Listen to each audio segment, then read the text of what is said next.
So just going to take it away from all of the yoga and all of the meditation for a second. Just generally speaking, because I know that your like media, and I use media in the broad term here. Your media diet is somewhat different than mine. Yes. What are you excited about right now? What's out there? What's coming up that or what are you experiencing now that you absolutely are just like, oh my God, this is the best thing ever?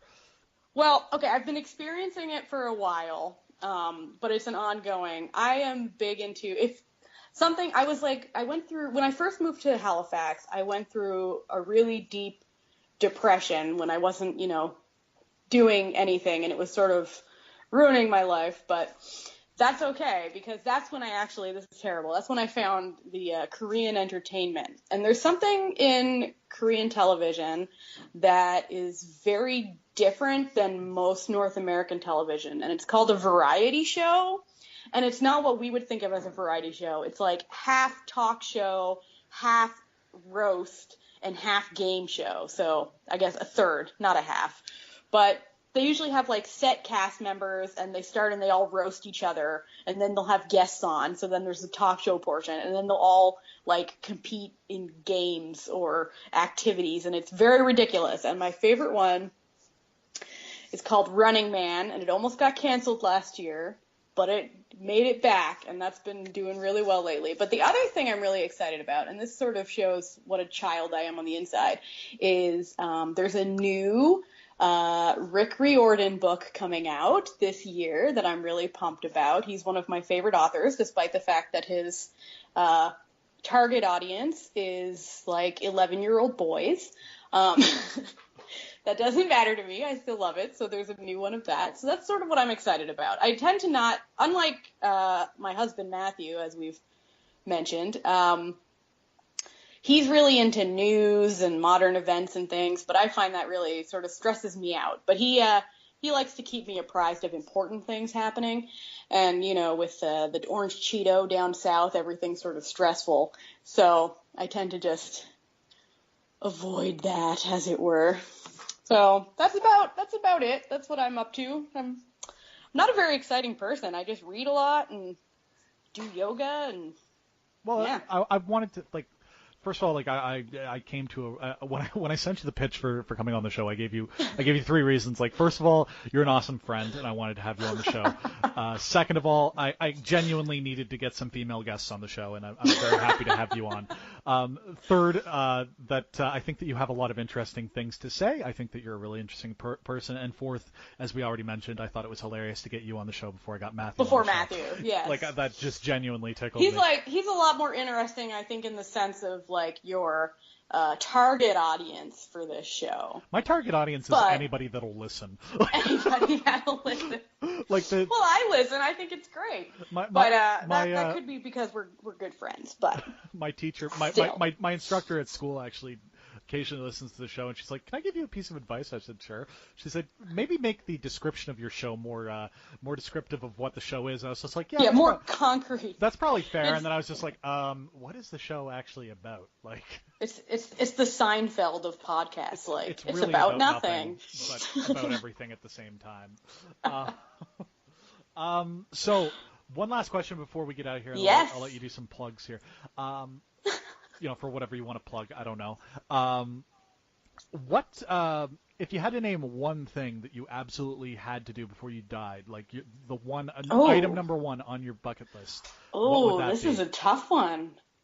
Number 1 on my bucket list. Now you're asking real tough questions. I would love to. Oh my gosh. You know what? I would love to snorkel with sharks. Nice. Yeah, and I think I could probably do that pretty easily.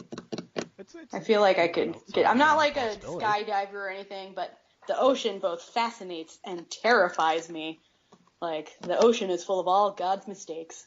Well, it's full of life, and it's also so full of death. Like, it's just so much. The creepiest form of life you've ever seen. I thought, and here I thought that was in the mirror. Oh, hey-oh. No. Oh, man, well, today I'm not looking too great either, since I usually roll out of bed at the crack of noon, but 8:30 I was up and kicking. Oh my God! So, like, yesterday, as we're recording this, yesterday was a civic holiday here in Nova Scotia, and like, so I was off work for once, and I didn't have school, so I had a project due today that I wanted to get the finishing touches done on, and then I wanted to have the rest of my day. So I was like, I'll set my alarm as if I'm getting up for school anyhow.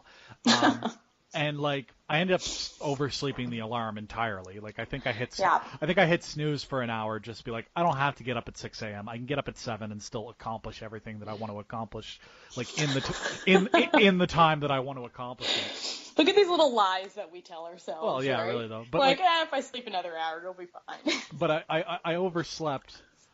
I overslept by.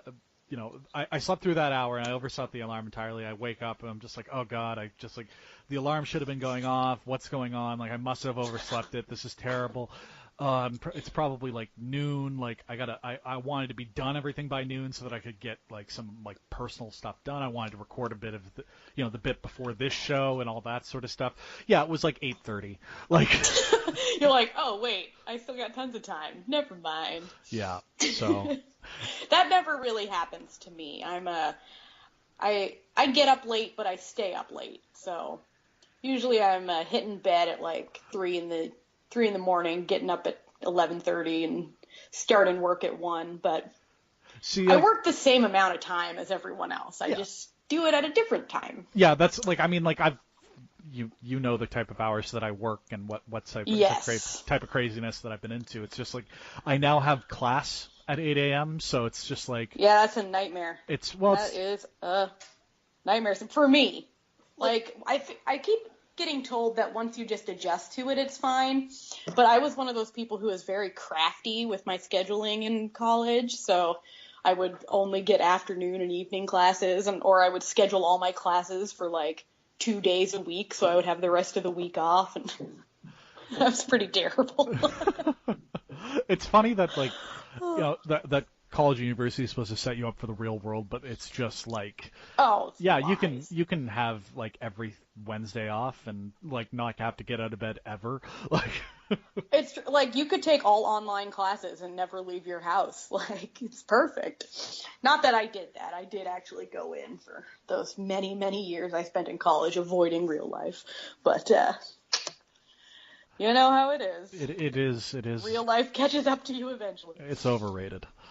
It's overrated. So do you have anything that you want to plug? Yes, I have one thing that I want to plug, but it's not actually a plug. It's just a technique for people out there who are feeling stressed, who might just want to have a quick way to chill out. And it's called square breathing, and it's really easy. So if you can do it anywhere. You can do it on the bus. You can do it at work.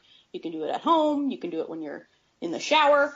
So basically what you do is if you're feeling really overwhelmed, you inhale through your nose for 4 seconds, hold it for 4 seconds, exhale through your mouth for 4 seconds, and then hold your breath for 4 seconds. And then repeat that 10 times, and it'll totally like just your whole body will just recenter itself.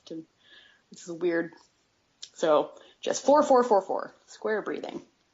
And that's 10. It. That's my plug. Awesome. Well, that's it. This has been a damn delight, as it always is with you, Natalia. Always is. And we'll have to have you over to our new place, which will eventually have furniture, and it'll be much nicer than our last place. Wait, hold on. We'll eventually have furniture. What the hell did I lift? No, I mean a couch and stuff. You didn't lift a couch. There was. Thank God I didn't lift a couch. up all those stairs. Nightmare scenario. All right. Well, thank you so much for being on the show, Natalia. I really Thank you for having me.